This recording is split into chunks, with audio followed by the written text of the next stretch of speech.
જય માતાજી મિત્રો, અત્યારે વાગ્યા છે રાતના 1:17 થઈ ગઈ છે. મારા ત્યાં બાજુમાં નીચે એક દુકાનનું કામ ચાલે છે. એમાં મજૂર ભાઈ કઈ રીતે સૂતા છે જુઓ તમે. ખાલી હું એક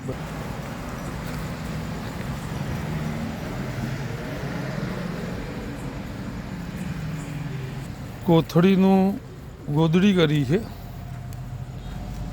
અને ઓટલાનું ઓશીકું બનાવ્યું છે.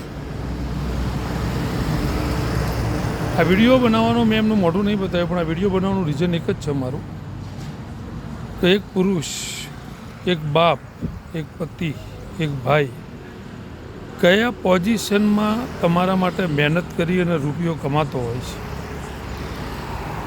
અને એ જ પુરુષ, એ જ પતિ ને એ જ બાપ જ્યારે ઘરડો થઈ જાય ને ત્યારે તમે સેવા ના કરો તો એ તેનો અંતરાત્મા કેટલો કકડતો હશે.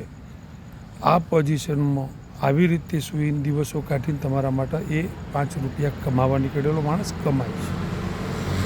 એટલે હંમેશા આપણે પોતાના બાપના મહેનતની ને પોતાના બાપની ઇજ્જત કરો. એને કયા સંજોગો તમને મોટા કરે છે એની વેદના એ એકલો જાણતો હશે. આજે મને દુઃખ થાય છે આ ભાઈના પોઝિશનમાં જોઈ. એટલે બાપ હંમેશા બાપ જ હોય છે, એની ઇજ્જત કરો. જય માતાજી, જય ભવાની.